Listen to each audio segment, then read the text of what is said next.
پی T آئی میں اختلافات، وزیر اعلیٰ یمین کنڈپور اور بشریٰ بی بی کے درمیان تلخ جملوں کا تبادلہ، ہم بانی کے سپاہی ہیں کسی اور کے نہیں، وزیر اعلیٰ یمین کنڈپور کا بشریٰ بی بی کو جواب۔ وزیر اعلیٰ کے پی ہاؤس میں پی ٹی آئی کور کمیٹی اجلاس کی اندرونی کہانی سامنے آ گئی۔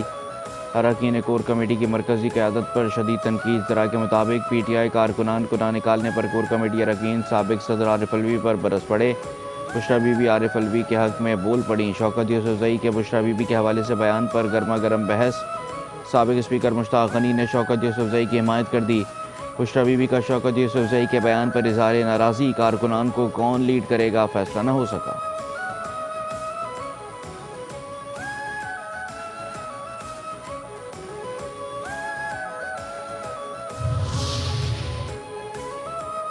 پی ٹی آئی کے اسلام آباد احتجاج کے بعد استعفوں کا موسم آ گیا۔ سلمان اکرم راجہ نے بطور secretary general P T I استعفیٰ دے دیا، عہدے پر مزید کام کرنے سے معذرت کر لی۔ بیرسٹر گوہر نے استعفیٰ نامنظور کر دیا، کام جاری رکھنے کی ہدایت۔ سنی اتحاد کے حامد رضا کا بھی پی ٹی آئی کی سیاسی کور کمیٹی سے مستعفی ہونے کا اعلان۔ بولے بانی پی ٹی آئی سے ملاقات میں قومی اسمبلی سے استعفیٰ پیش کروں گا۔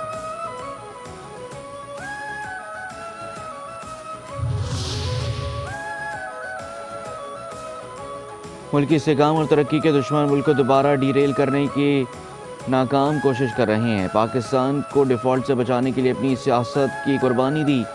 قوم سے عہد کیا تھا کہ ملکی معاشی استحکام اور ترقی کے لیے ہر ممکن اقدام اٹھاؤں گا۔ وزیر اعظم پاکستان شہباز شریف کی اسٹاک ایکسچینج کے 1 لاکھ پوائنٹ سے تجاوز کرنے پر پوری قوم کو مبارکباد۔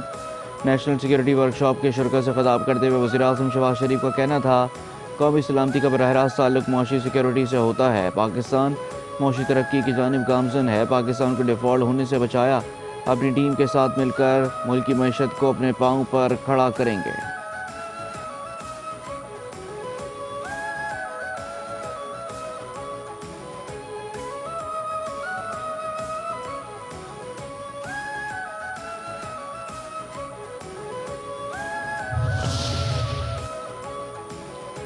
پاکستان اسٹاک ایکسچینج میں کاروبار کے دوران تیزی کا رجحان، 100 انڈیکس میں 450 پوائنٹس کا اضافہ، انڈیکس 1,0538 پوائنٹس پر پہنچ گیا۔ 200 کمپنیوں کے حصص میں اضافہ، 75 کمپنیوں کے حصص میں کمی اور 18 کمپنیوں کے حصص مستحکم رہے۔ مختلف شہروں میں اے این ایف کا منشیات اسمگلنگ کے خلاف کریک ڈاؤن، 4 کارروائیوں میں 5 ملزمان گرفتار، 1 کروڑ 44 لاکھ روپے سے زائد مالیت کی منشیات برآمد۔ کارروائیاں اسلام آباد، راولپنڈی، کوئٹہ اور پشین میں کی گئیں۔